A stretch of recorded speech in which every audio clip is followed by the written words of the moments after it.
Morning and welcome to the Sustainable Canadian Agricultural Partnership and Manitoba Sustainable Agri-Processing. Today we'll be talking about guidance for completing your application. We want to start with the Land and Treaty Acknowledgement. We recognize that Manitoba is on Treaty 1, 2, 3, 4, 5, 6, and 10 territories and the ancestral lands of the Anishinaabe, Anishinaabe, Dakota Oi't, Denisilin, Innuit, and the Hathoic peoples. We acknowledge Manitoba is located on the homeland of the Red River Métis. We acknowledge northern Manitoba includes lands that were and are part of the ancestral lands of the Inuit. We respect the spirit and intent of treaties and treaty making and remain committed to working in partnership with First Nations, Inuit, and Métis people in the spirit of truth, reconciliation, and collaboration. This morning's program, we'll be talking about the application and its funding to support the sustainability of Manitoba's agri-processing sector by assisting with studies and in capital investment purchases that contribute energy saving and greenhouse gas reduction, optimization of agri-inputs, reduction of water use and clarification of wastewater, and the conversion of byproducts and waste products to alternative value-added applications. Jeff Fiddick from Manitoba Agriculture is going to guide you through the application today. Great. Thank you, Karen. Welcome, everyone. Thanks for attending today. What we've got in store for you today for today's webinar is, like Karen mentioned, we're going to talk about the Sustainable Agri-Processing or SAP program. I'm going to show you how to navigate to the application documents, how to complete the applicant information form, the application worksheet for each of the 4 funding streams. And we're going to provide you with some context for each question or section in the application, what the assessment criteria are, and give you some examples just to help you along with that. You're welcome to ask questions during the webinar. What we'll do though is you can go ahead and type them in during the discussion, and we'll speak to all the questions at the end after we presented everything. You will receive an email afterwards, probably ended today, with a link to the recording of this session. You're also going to receive this entire slide deck. So you'll have all that for your information. All right. So in terms of navigating to the website, you can go to manitoba.ca/SCAP or Sustainable CAP. That works as well. You'll be presented with this page here.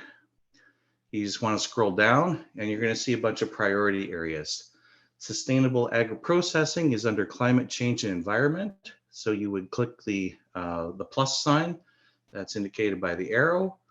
That will take you into a screen where there's going to be 3 programs. The first 2 relate to primary agriculture, and then we have our Sustainable Agri-Processing at the bottom. The words learn more are hot, or you can click on the plus sign. Once you do that, you get another screen, and it's going to tell you about eligible applicants. It's going to tell you about kind of a summary of the expense categories and just some preamble here. So keep scrolling down, and you're going to be presented with a banner for each of the 4 funding streams. And there's a little bit of verbiage about each one. So you can essentially pick any one of these and click on the little plus sign. And when you do that, you're going to get some information. You want to scroll down to the bottom of the screen and you're going to have these 4 bars. So all the words are hot, meaning you can click on terms and conditions, read that, program guide, read all about this program, and then the other 2 for the applications. Just a note that you'll want to make sure to save, and the instructions are up here in terms of completing forms. If you just want to look at the form, you can just do your regular left click on the words. If you're intending to fill in an application, do a right click and then say save as, and then save the file, each of the application information form and the application worksheet somewhere on your computer. And then you'll want to go to that and open and work from that file. And in terms of what's new, if you've seen our other programs so far, you'll know that there's a 2-part application for this one as well. So there's the applicant information form, which is really short, just some basic information about yourself and your company. and then the application worksheet, of which there'll be one for each of the different funding streams. So in terms of looking, I just reiterated those instructions here in terms of saving these forms. It's just going to save you a lot of hassles. That's why I want to stress that. Also too is, I know my computer is set up to open a PDF file with my browser. That will not work. You really want to make sure that you're using the Adobe or at least some sort of PDF reader program or app. So you may need to select open with, and then it'll give you a list of apps that you can use to open that. So just reiterating that there. So let's say we went ahead, saved the applicant information form, then we're opening it from our computer, and this is what we have here. Pretty basic stuff, your name, your role, your location, all your coordinates kind of stuff here. If you have a business number, you can enter that here, also called the GST number. If you don't have a business number or GST number, you can provide your SIN number. And also too is you don't have to put the name of the company owner. If the if there's a person there who's not the owner, who's really doing all the work on this application and is going to be the primary contact person, please put that person as the contact person and have their contact information, so that should we have any questions, we can reach out to that person rather than going through your corporate structure to locate the one who will have the answers. A little bit of business overview. So what year was the business established? How long you've been operating it? The purpose of this really is just so that we just want to understand the age of the business, how long it's been around, and how long in particular have you been operating it. Just some notes in terms of the quirks or standards of these forms is that you can only enter numbers, only enter whole years, so that if you've been in business, for example, for only 9 months, you would enter a 0. And there's nothing wrong with being in business for that short of a time. We're perfectly happy to consider applications from new startups or relatively newcomers to the industry. Just get this back over here. In terms of if you've been around for less than a year, we're also asking that you provide biographies of the owners. And it just tells us who they are and what their experience is, and just gives some context as to how much that they know about the business and their understanding of the business and their related skills. In terms of what's being assessed on this piece of the form, we're looking for clarity and descriptiveness. So really just, really throughout this entire thing, it's about telling your story. So for example, let's say we have a business that was started earlier this year. So they've been around for a total of 0 years. And then we've got 2 owners. We've got Priya Moodley and Judy Davis. And we have a little bit of a biography for each one. And in terms of telling the biography, we're going on and saying that Priya developed her managerial, budgeting, and supervisory skills. How many years of experience she has, what kind of area. So little factual bits like that. Judy Davis has 7 years experience. She's with in-store bakeries and Safeway. She's got these various responsibilities in terms of managing raw material inventories and ordering. So those are all great skills to have in terms of starting a business. So if you're in that situation, those are the kind of things you want to tell us.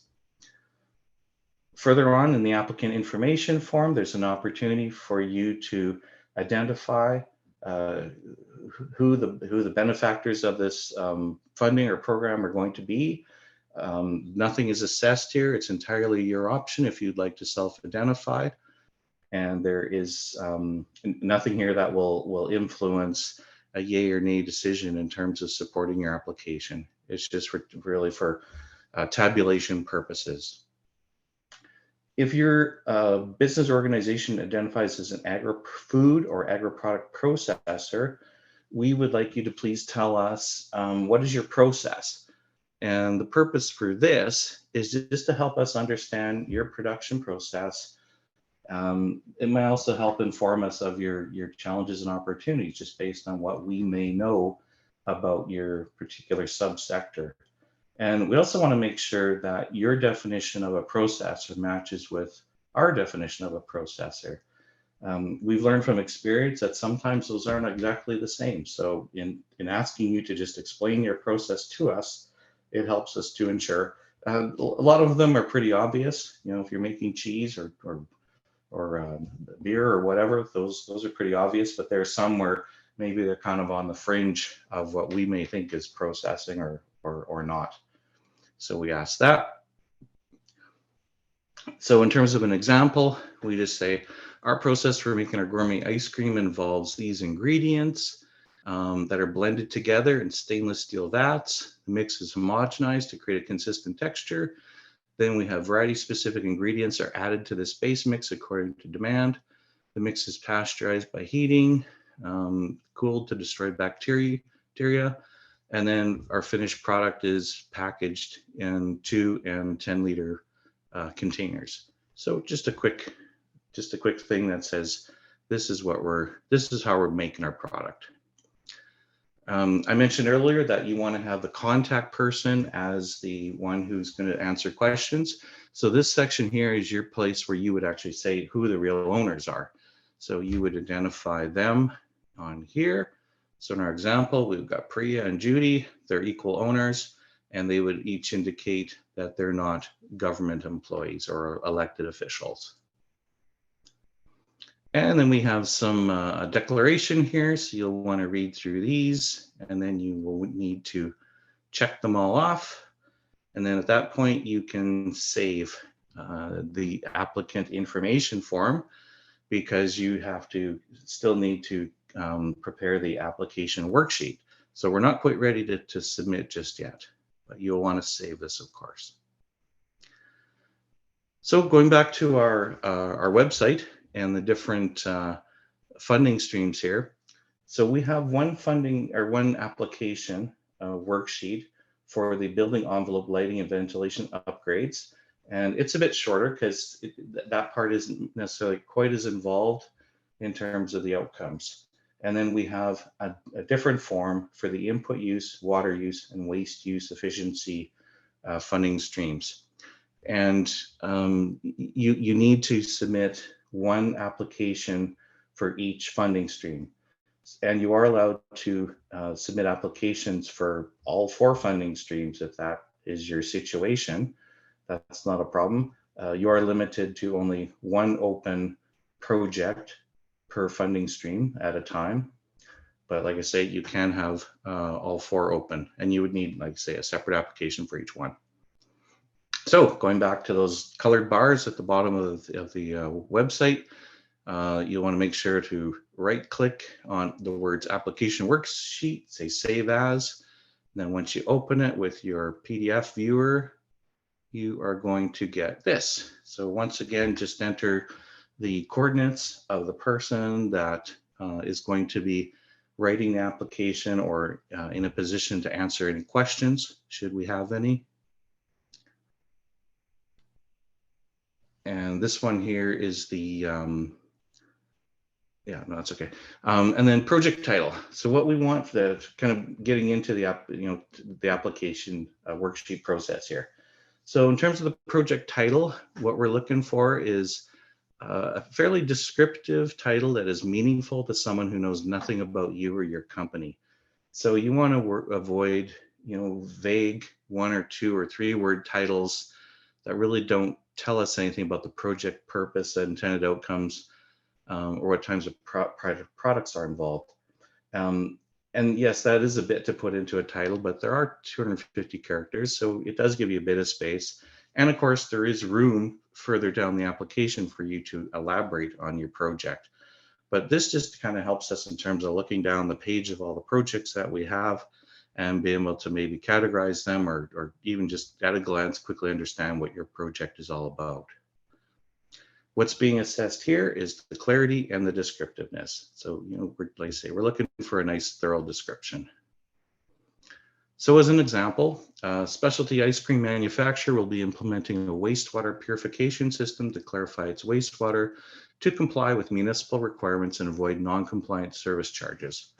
So let's say my company is Jeff's Food Company. Well, that's not a very descriptive company name. So if I put that in there, people aren't going to, it's not a known brand or a known company, so people aren't going to know what that is. And you really got to assume that the assessor doesn't know who you are, because we don't know who's going to be assessing these. So, you want to be generic in terms of that. So use the company descriptor as one piece of it. In terms of a project summary, again, you want this to be meaningful to someone who knows nothing about you or your company. Don't just repeat what you entered in the project title. You have 500 characters. You can elaborate a little bit. This part is really similar to an executive summary at the start of a report.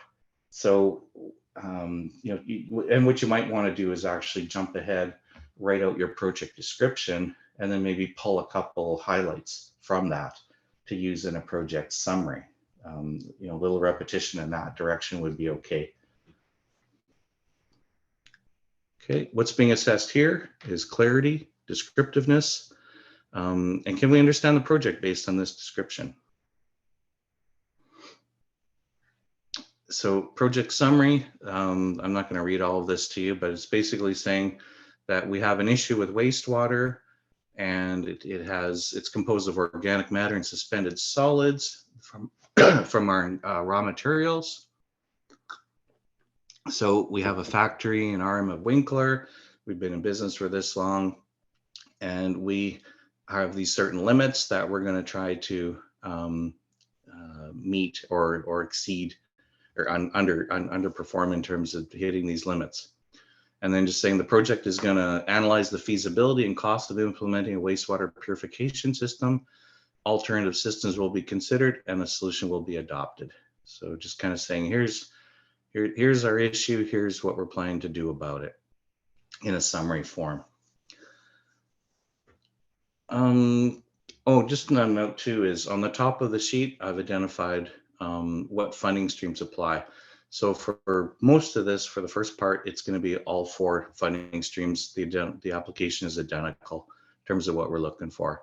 This one is just asking, about your company. How many employees do you have? Just to understand the scale of your operations from the perspective of production and market access, and also to understand your products. So there's a part here where we're asking about describe the products that you currently produce or distribute. So you explained our process to us, but we also want to understand what do the end products look like? Are they ingredients? Are they consumer packaged goods? What flavors do you have? How many flavors? How many pack sizes? Just some stuff like that. It helps give us a visual of your business and how you're operating. There's a place here to enter what jurisdictions you're currently selling to. So click Manitoba if that's it, or if you're also selling throughout Canada or somewhere else outside of Manitoba, you can click that one. And then internationally, you can do that one as well. For international, you could just simply say United States, or if you want to provide a little bit more useful information, you could even say the Midwest states or California, or whatever region or whatever group of states. Typically, companies that are fairly young don't necessarily penetrate the entire country all at once. So it's going to be part of it. So this is helpful in that fashion. Again, just to understand your business. We're looking for thoroughness, descriptiveness, and does the description of your products paint a mental picture for the reviewer? So like I say, just kind of tell us what you're making. Example for that, we make a line of gourmet ice cream for retail and institutional distribution. They're unique to traditional flavors, typically offered in the industry. So that's kind of our niche. Our line currently consists of 4 flavors, whatever, retail packed, institutional pack, and they're all marketed under our Screamy Creamy brand.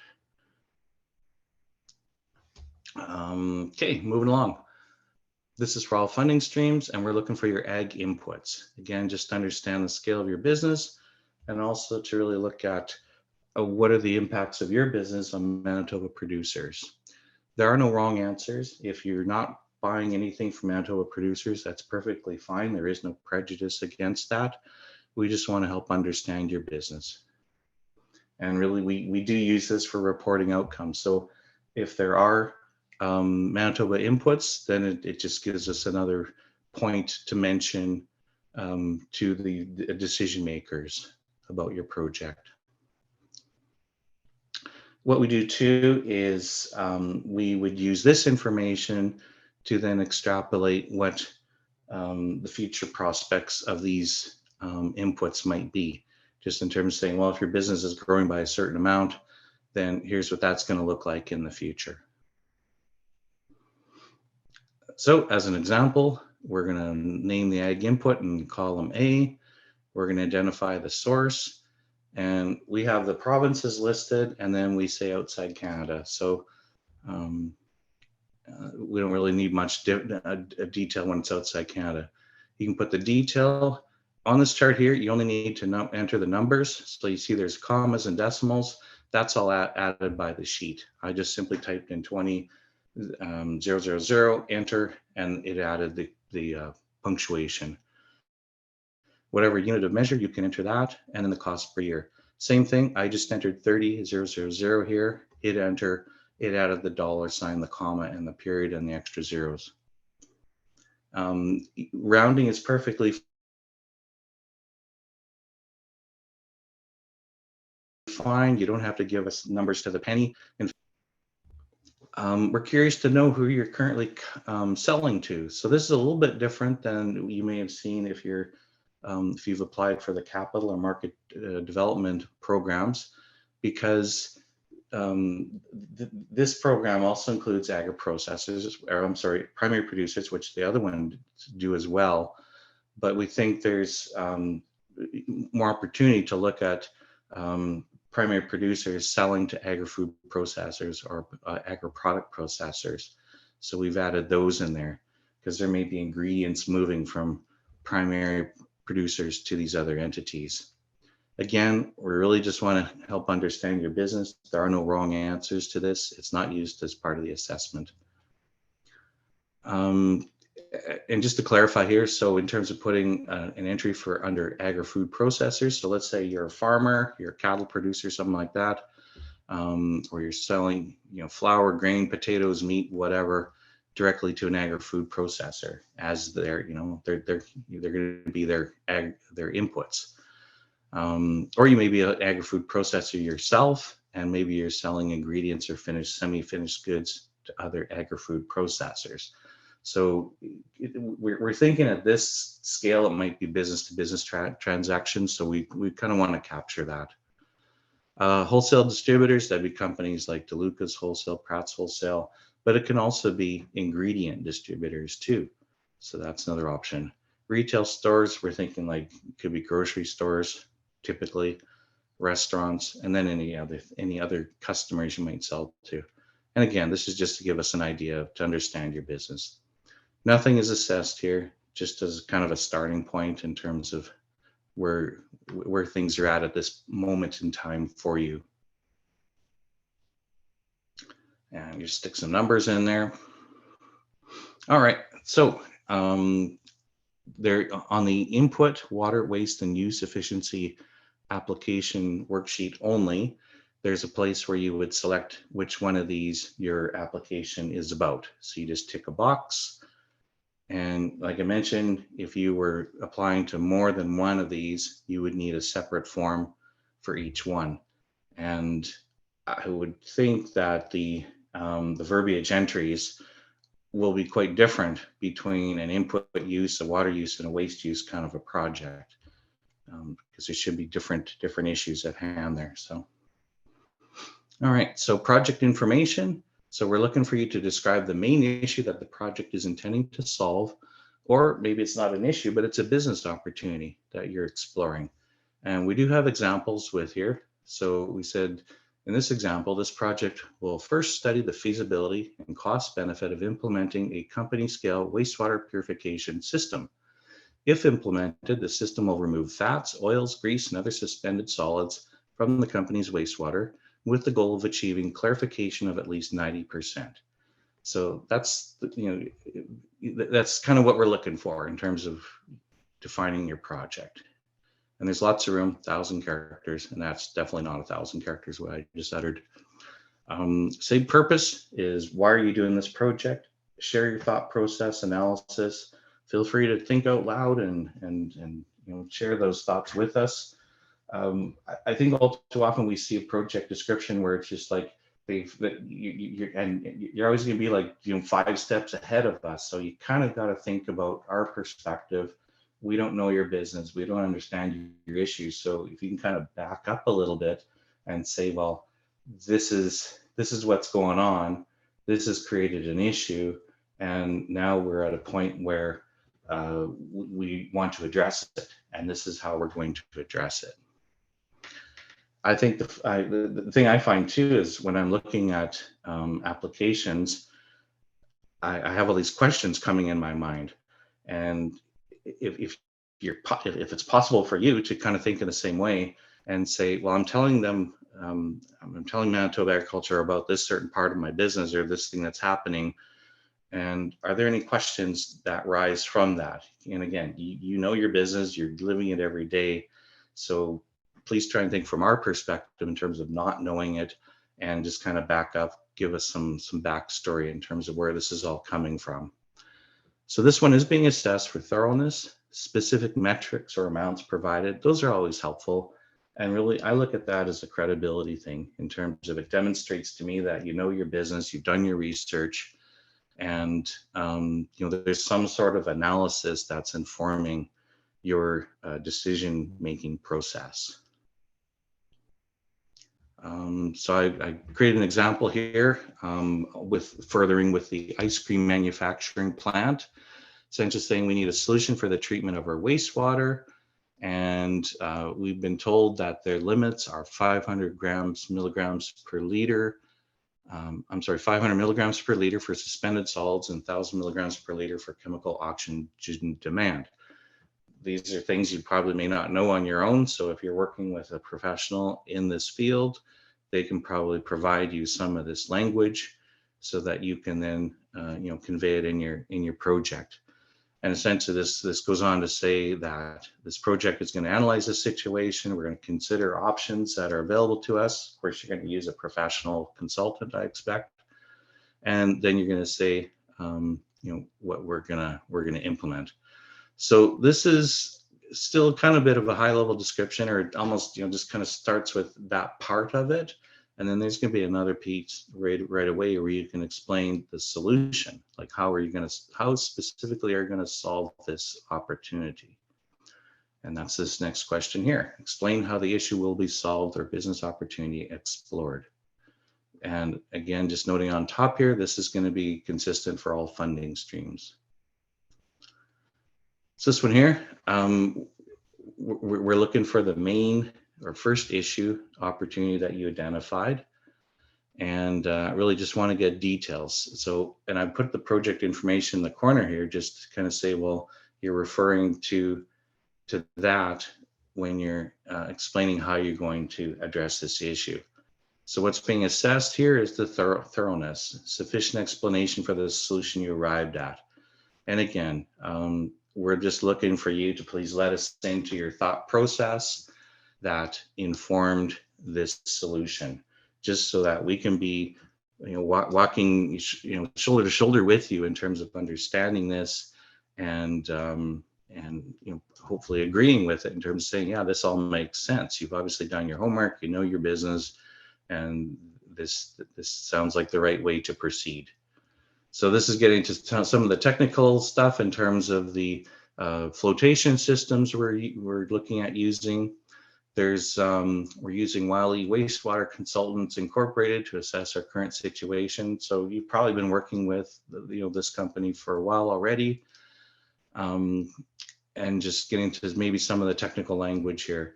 Anytime there's acronyms, please define them. In fact, I neglected to do that. So FBR, Biological Treatment System, I don't know what that is. So I wish I had defined that on here. Whoever wrote this should have defined it.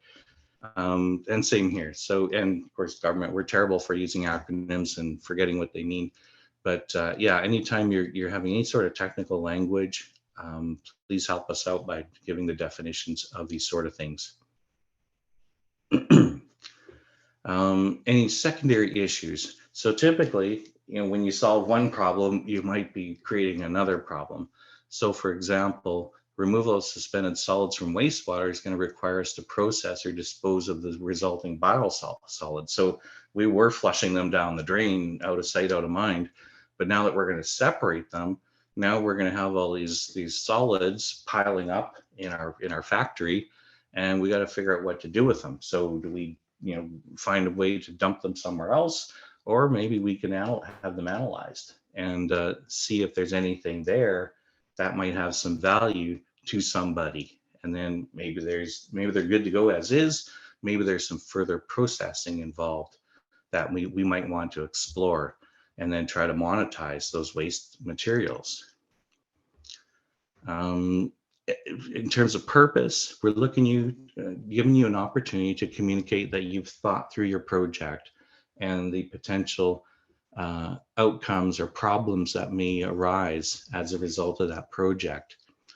Again, it may trigger questions for us. So if you can please try to anticipate those questions, give us some information about that. That would be really helpful. You're going to be assessed on thoroughness and using specific metrics or amounts provided if possible. And I would think for something like this, it would be even as simple as saying, we figure there's about 2,000 kilograms of solids to be removed per month or whatever. It just gives us an idea as to what is the scale of this. So numbers are always good and much preferred too. There's going to be lots of waste. Example here, this removal of this is going to cause this problem. All right. If you're working with or plan on working with any service providers, agencies, consultants, or other individuals, we just want to hear who they are and kind of what their role is. So again, it gives you an opportunity to further provide us detail of how you will address or solve this issue or business opportunity. We're looking for thoroughness and specifics. So example, we're going to use these service providers, Wiley Wastewater Consultants, for site analysis, project management, DEF services, physical installation, GHI plumbing for plumbing work. So that idea, really a list is great. Okay, project outcomes, milestones, deliverables, and environmental metrics. So this one here is for all funding streams still. And there's spots for 3. So pick the most important 3. That's perfectly fine. If there's not 3, if there's only 1 or 2, that's fine too. Example provided here, implementation of a DAF wastewater purification system is expected to result in the removal of 33,000 kilograms of suspended solids per year. Beautiful. So again, some sort of metric in terms of, and I would think too, is if you're going to spend money in doing this, you or someone who works for you, is got to be working the numbers in terms of saying, this is how much you're going to remove, and it's going to alleviate any fines that you're paying right now to the municipality because you're over your limits, and the break-even point is this, or your return on investment is this, or whatever. So those numbers should be there. So you should be able to provide that to us. Again, this tells us why you're doing the project. What's in it for you, or what's in it for the environment. As always, try to provide specific information about the outcomes you plan to achieve. It can be savings, increased capacity, and like I say, pick the top 3. We're looking for thoroughness and specific metrics or amounts provided. So a couple examples here. We selected and installed that will reduce effluent to below municipal standards. So this one here, I'm kind of taking the perspective with this project that, well, we're going to analyze it first. That's part of the project, and then we're going to build it, and we have a rough idea of what it would cost on average for the systems we're considering. So we're putting that as this. And of course, I'm not doing I'm not doing what I asked you to do in terms of metrics here. I didn't put any of those in there. So I might want to look at that again and say, well, is there an opportunity to put that? Do I have that information yet? This one is also for all funding streams. This is project milestones. And we're just trying to understand the timing of your project. And really, this is just think of it as smaller accomplishments on the way to the bigger accomplishment of completing your project. So what significant steps along the way do you see occurring along the path to creating your project or finishing your project? So it can include items that the project depends upon, but may not be an eligible project expense. So let's say the first milestone is you need to build a shell, you need to build a building. It's not something you can apply for, but it's an important part of your project. So even if it's an outlier to this project, it's worth mentioning if it's that important. This one is being assessed on thoroughness and realism. Realistic. Example, just some estimated completion dates. And again, this is like a budget. This is your estimate in terms of what you're realistically thinking. And just kind of saying, here's what we hope to have accomplished by each of these points. And usually a completion, kind of a start and a completion date, and maybe some key events in the middle. Now this one here, at that point, that's pretty much where these charts end for the building envelope stream, because we don't really need to belabor that one in terms of these other project deliverables, because they're probably not going to be there. So there's no point in beating our heads against the wall and asking you to create something. So this one is only for the input, water, waste, use efficiency ones. Example, this one of new technologies is to say we have an anaerobic digester with capacity to process 5,000 kilograms of material per day with moisture content up to 65%. So that's a new technology that we're going to implement. And we always look at new as new to you. Maybe everyone else on the block has one already, but you don't. So it's still new to you. Okay. We're looking for thoroughness, and again, just top three. If there is three, if there's not, that's perfectly fine. It is what it is. A couple examples here. So implementation of these two kind of systems and a conveyance system for removing the solids into a dryer into the storage. Similar vein, we're also asking about new products. Now, at this point, we haven't done any research, so we really don't know. We hope there will be, but right now we don't know. So that's okay. Just say none at this time until further research is conducted. Moving along. New processes, kind of similar thing. And if you've done a capital infrastructure and investment application, you're going to recognize these things. You've done this before. Of course, this one is going to be from the perspective of input, water, and or waste use efficiency. New processes. So, the new processes is we're removing suspended solids from wastewater. We're going to dry and store that material that we're pulling out of the water. Again, continuing on, these are only for input, water, waste use efficiencies, and just looking for your staffing outcomes. This is just to kind of understand if there's any outcomes related to staffing. And we're really just looking for you to indicate the new staff. So you may have 20 people already and you're going to add 2. So that means you just put 2 in here. We're adding 2. 3 years after completion, well, maybe we'll add another 2 more. So then we put, or 5 more. So we'll put 5 in this one as an example. And of course, this isn't necessarily being assessed. We just want it for information purposes, just to understand the potential impacts of this project.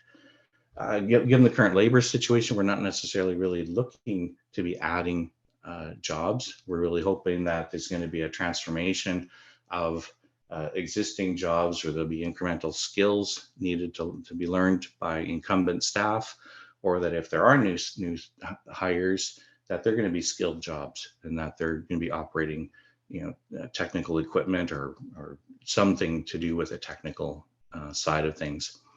So just an example here in terms of, throw some numbers in there. Okay, big long explanation. I'm not going to read it to you, but we're into the section here. This first one is just for building envelope lighting and ventilation upgrades. And we want to collect some environmental metrics or some environmentally related numbers. So the red arrow is kind of tell us about the current state of things. So there's going to be a chart where you're going to talk about what's the existing scenario. And then there'll be another chart that's going to talk about the new scenario, the new equipment. So that's the green one. And it just gives you some detailed instructions here in terms of how to fill it. So if you're doing multiple pieces of equipment, just note the quantity. So you may have 5 dryer units scattered throughout your plant. You would just indicate that one of them is using a certain amount of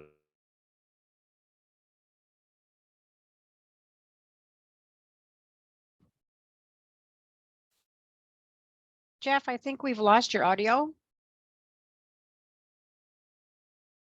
Karen, are you hearing Jeff's audio? I am not. Okay. Oh, okay. Oh. That's weird. I haven't touched anything. You're back. You're back. I'm back? Yep. Okay, great. Thank you. You're welcome. All right. Okay, so this first chart is just for the building envelope lighting and ventilation upgrades. And you want to kind of show what's the current status or state of things. So what you've done here is you've got 2 motors that are running your walk-in freezers. They're electric, they're using electric energy, and they're consuming 550 kilowatts of energy per annual, it's annual, so per year, annual energy consumption. So that's just what it's telling us there.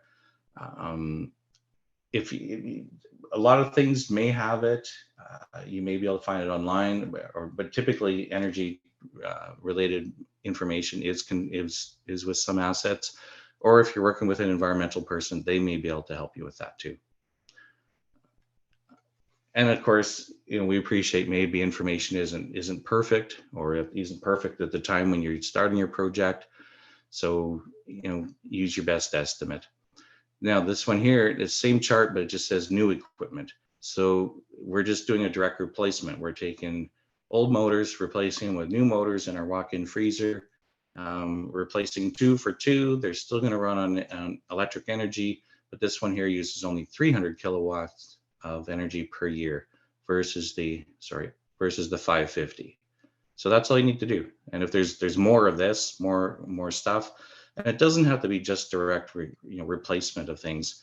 If you're replacing let's say a water heater, a large 1-station water heater with multiple water heaters peppered throughout your facility, that's another example of ways you can save. So just another example here. Okay, the next set of charts relate to the input water waste use efficiency funding streams, and each one is going to be specific to each one of those. And like I say, you would just complete the table that relates to what funding stream you're applying for. And again, one application worksheet per funding stream. Some other instructions there. Okay, so this one is specifically for input use efficiency. So we've got columns of information here. So we're asking, what's the agriculture input? Beans in this example. What's your annual volume? 10,000, and the unit of measure is going to be kilograms. What's your estimate in terms of your annual loss? Now, you may not know this number, but you may know that your loss ratio, somehow you've calculated it in some fashion, and you know that it's 12%. So essentially the instructions down here are essentially telling you that, like, if you have one or the other, that's perfectly fine. Of course, if you have one or the other, you can calculate the other ones, but you don't need to do that if that's not your thing. Where is the loss occurring? And then what is the estimated loss ratio after project completion? So this is essentially saying we're losing about 1,200 kilograms of beans at harvest, or 12%, which represents about 12% of our total. And after we implement our project, that's only going to be at 6%. In terms of the options, sorry, where is the loss occurring? So you can have at harvest, on-farm storage, processor storage, during processing, or other. And if you do select other, please just mention it somewhere else in the other spaces provided. Okay. Yeah, so just to highlight here, the column B, column D, that's basically the before, and then column F is the number after. So hopefully a fairly simple, intuitive chart. Okay, moving on. Water use efficiency. So there's two different scenarios here. So one is water reduction, and essentially saying, where is the water used? So food processing, how is it used? Sanitation, what's the annual volume of water used in liters? 4,000 liters. And what's the estimated annual volume of water used after project completion? So 2,000 liters. So essentially what you're saying is that we're going to implement some sort of system or piece of equipment that is going to reduce our annual water consumption from 4,000 to 2,000 liters. And, and there will be an equipment list that accompanies this too. The next part is a separate chart here is water, wastewater, effluent solids, nutrient removal. So same kind of fields. Where is this water being used? And the food processing again, what's being removed, solids, what's the annual volume of water this process affects? So 24,000 liters. And what's the estimated annual mass of materials removed? So in kilograms. So we're saying 5,000 kilograms of materials are going to be removed from 24,000 liters of water over the course of a year. And again, just in terms of saying that there is the before, what's used now, and then the after. And same for the other one, before and after. Okay, this one here, this chart is waste use efficiency. So this entire thing is just an example here.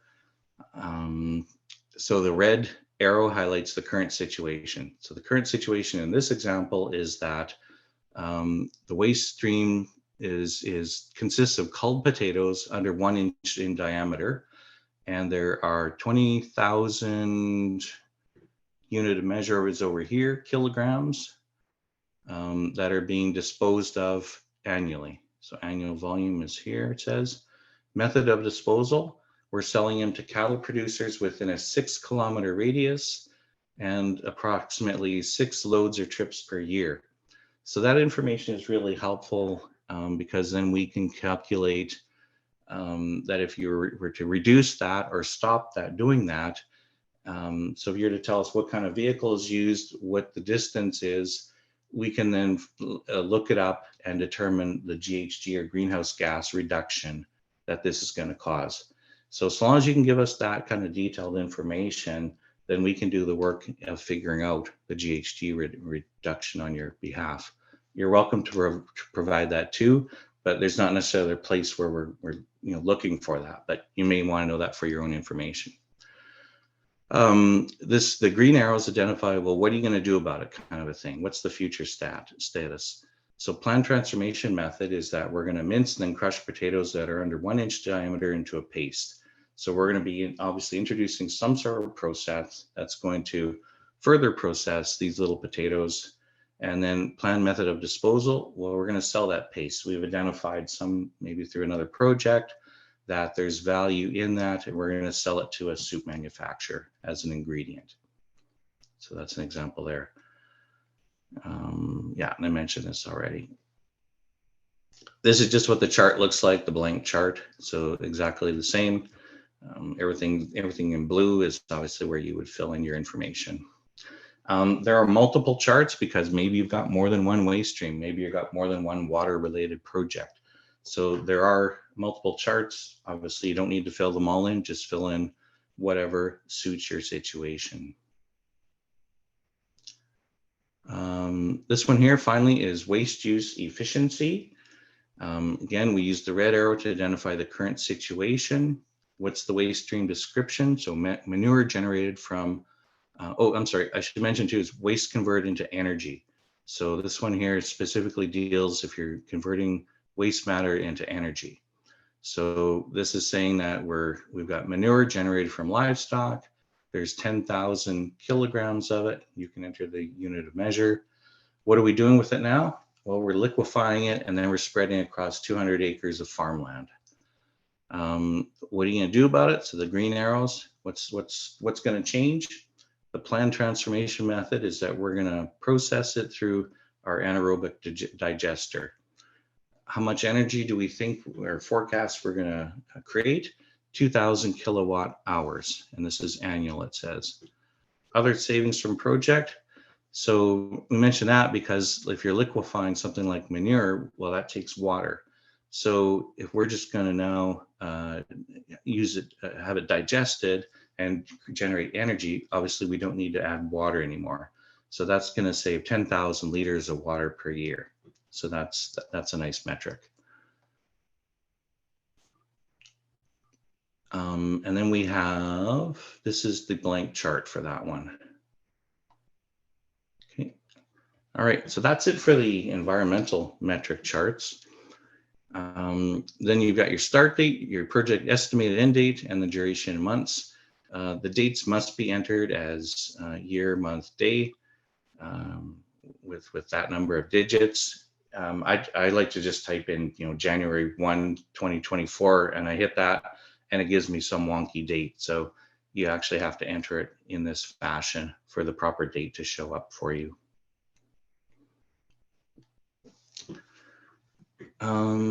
Just noting the time here, I still have a few slides to go through just in terms of the budget and stuff. So I'm just going to carry on if that's okay. So we can kind of get through the rest of this application for you. The budget, so the budget is going to be very similar to what you may have seen for the capital investments program. So it just gives you some guidance here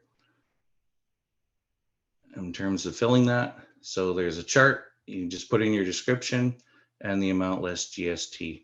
PST is reimbursable, so if there's PST charge on something, you can include that. Also too is the purpose of this, obviously outline your budget, where are the costs. You want to select the appropriate expense category. It's not entirely necessary, but sometimes the descriptions might be technical. Unfortunately, maybe it's unavoidable. If possible, try and make them English language or fairly simple for us to understand. Try and have one unique task per line for description, because sometimes some things may be eligible and other things may not be.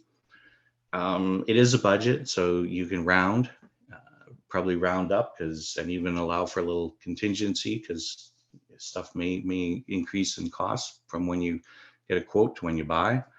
No need to put dollars or commas, and no need to include pennies. Don't waste your time with that. And also too is you don't have to specify a specific model or vendor for the equipment. It can be quite generic. So for example, you're going to have a cavitation air flotation system, dissolved air flotation system. So we're not mentioning the specific model number or the capacity or the vendor or whatever. So these are just really generic. So that's perfectly acceptable. What's going to be assessed here is clarity and our ability to comprehend the descriptions. And just back to categorization, sometimes if we can't understand the description, it gives some context. If it's in, let's say, capital assets and equipment, it's like, okay, it must be a piece of equipment. So that helps us along. And that the budget is consistent with your project. You don't really want your budget coming out of left field from the project that you defined. So an example there for you. Another category is equipment rental, same thing, just kind of enter your information. Materials and supplies. So this may be assets, but if they're under $10,000, they would go in this category. subcontracted services. So this would be like professional services. So if we're hiring someone to do the installation of our DAF system, that would go in here. If we're hiring a plumber to connect everything, that would go in here. And then professional services. This is where the services from Wiley environmental services would go, or any other sort of consultants or expertise. And then finally, overhead. You are allowed to include up to 10% of total eligible costs for overhead. Doesn't mean you automatically have to. Like for instance, this project I think had a budget of $153,000. So 10% would be $15,000. Maybe that's not really accurate or realistic. So, but maybe you're having your staff help out in some fashion. There's some overtime, whatever, stuff like that. Or maybe there's some materials that are going to be lost as a result. This is kind of the new version of in-kind. There is no more in-kind expenses anymore. So if you are incurring other expenses directly related to your project, aside from project management and administration expenses, you can include that in here.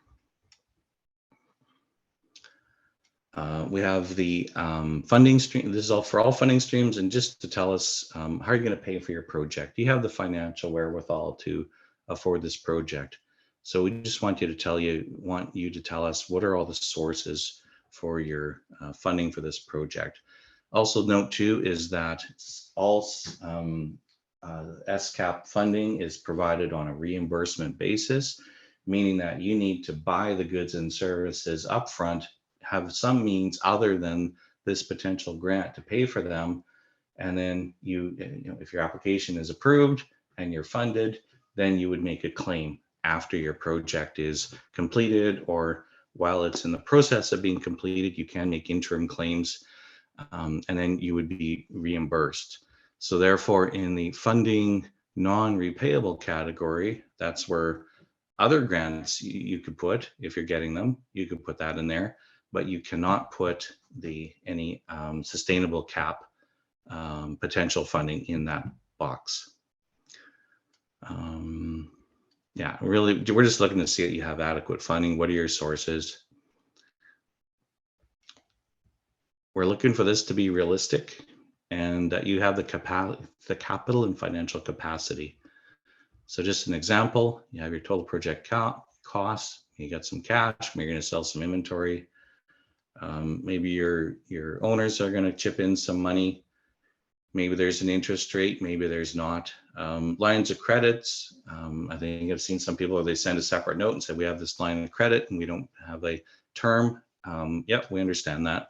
So this is perfectly adequate just to say, well, how much of this budget are we going to access? So your line of credit may be $50,000, but we're only going to draw 5,000 of that.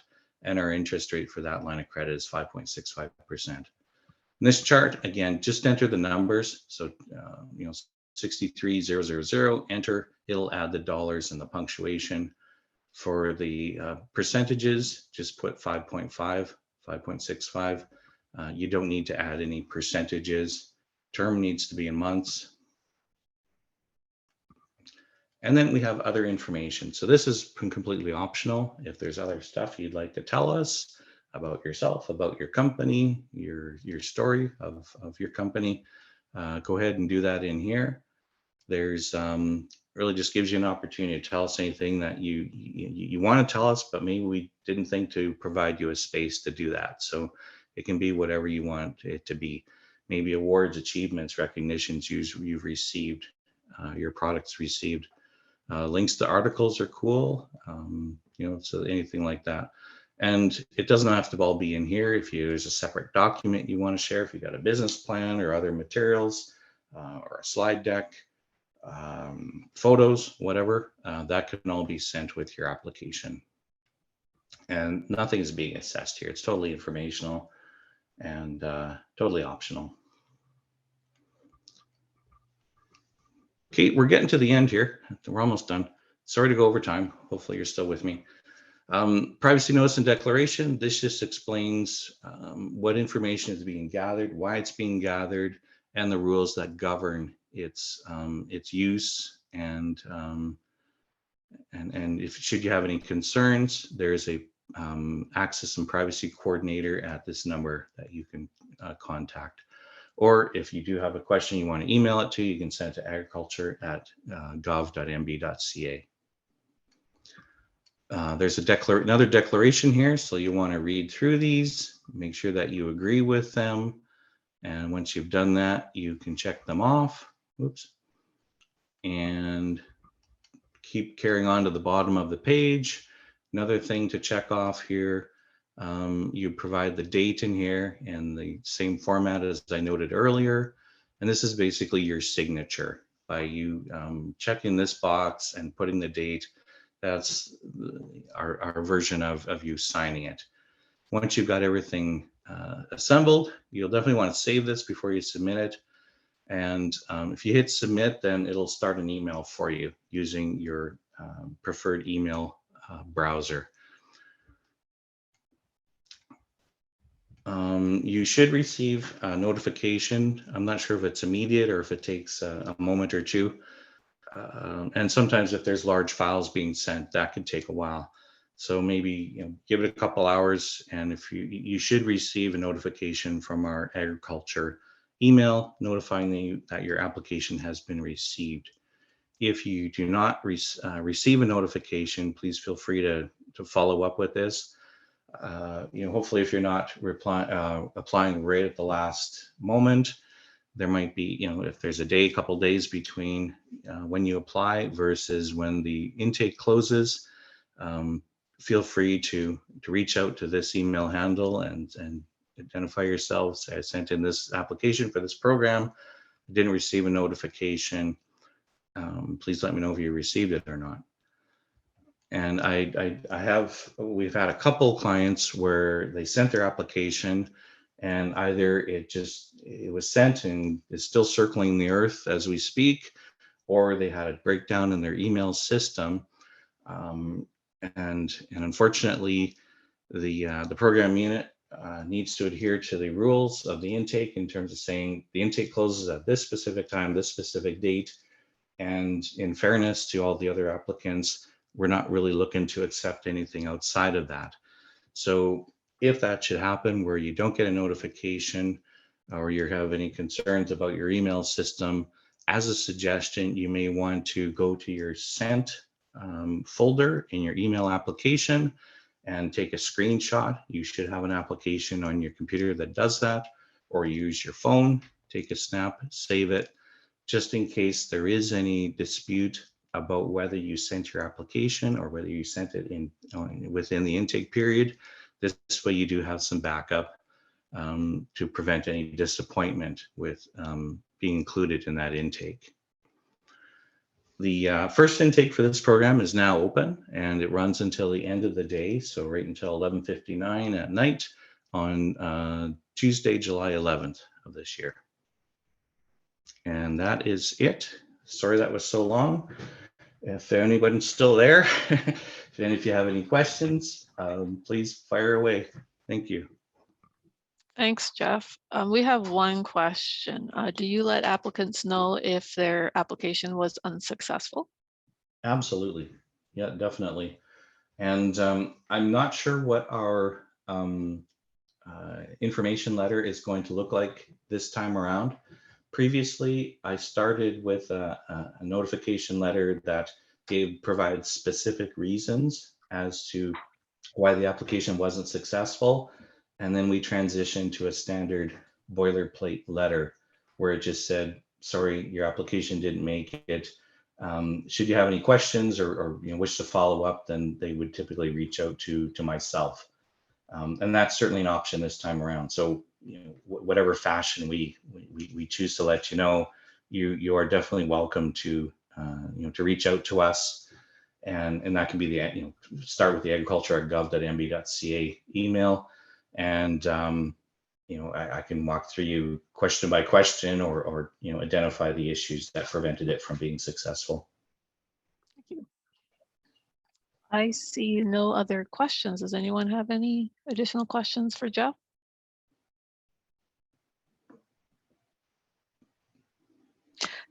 Jeff, I'm not seeing anything. So Wow. thank you.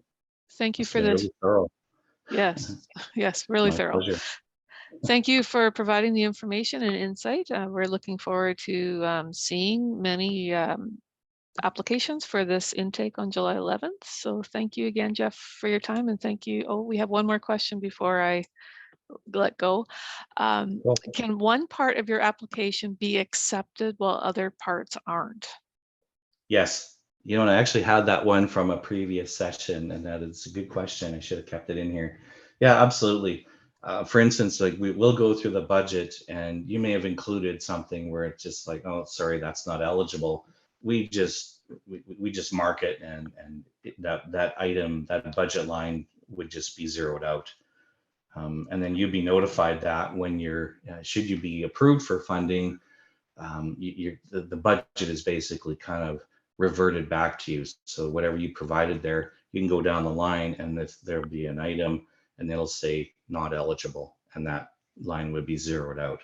So yeah, absolutely. There's, there are some things that people aren't aware may not be eligible.